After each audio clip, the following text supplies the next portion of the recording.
Everyone dreams about owning their very own sports car with a crazy low stance, loud exhaust, and sharp looks. But not every sports car is a smart buy. Some of them look amazing on the outside and completely fall apart once you actually own them. So today we're counting down the top 5 worst sports cars to buy based on reliability, maintenance, cost, and overall ownership pain. These cars might be fast, but they're even faster at emptying your bank account. Make sure to stick for the end because the last car will completely blow your mind. Number 5, the Chevrolet Camaro, especially the 2010 to 2015 V6 models, looks like a true muscle car with aggressive styling and a powerful image, but ownership tells a different story. These cars suffer from poor visibility, heavy weight, and transmission issues, particularly with the automatic gearboxes. The interior quality feels cheap. The rear seats are almost unusable, and repairs start adding up as mileage increases. You expect a fun, balanced sports car, but instead you get something that feels big, awkward, and underwhelming without the performance to justify the problems. Number 4, the Nissan 350Z is often praised as a tuner legend, but early models are full of red flags. Oil consumption issues are extremely common, especially on higher mileage engines. Interior materials wear quickly. Electronics fail, and suspension components don't age well. On top of that, many of these cars were driven hard modified poorly and neglected, which makes finding a clean example nearly impossible. You're not just buying a car, you're buying someone else's problems. Number 3, the BMW E92.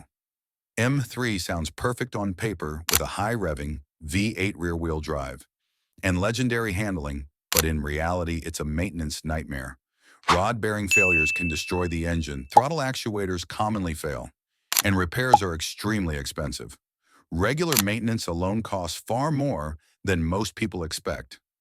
This car performs incredibly well, but only if you're willing to spend thousands every year just to keep it running properly. Number 2, the Maserati Gran Turismo looks and sounds like a dream, with Italian design, a Ferrari-sourced engine, and a luxury badge. But ownership is where everything goes wrong. Reliability as poor parts are extremely expensive. Electronics fail often, and even basic maintenance can be shocking. Depreciation hits hard, which is why these cars look like bargains on the used market. But there's a reason for that. This is one of the most expensive cheap sports cars you can buy. Finally, the one you have all been waiting for, but first make sure to hit that subscribe button and leave a comment on what your favorite car was. Number 1, the Dodge Viper, especially early generations, is raw, loud, and brutally fast. But that's exactly why it's such a bad buy for most people. With no traction control, no stability systems, massive power, and unforgiving handling, this car demands respect and punishes mistakes instantly. On top of that, maintenance is expensive, and insurance can be insanely high with poor interior quality and with parts becoming much harder to find.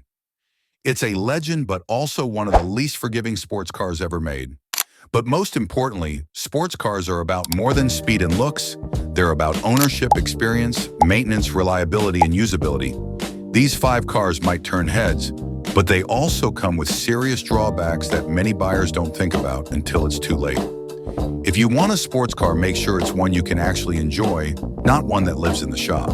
Don't forget to comment what car you think is overrated, and please consider subscribing.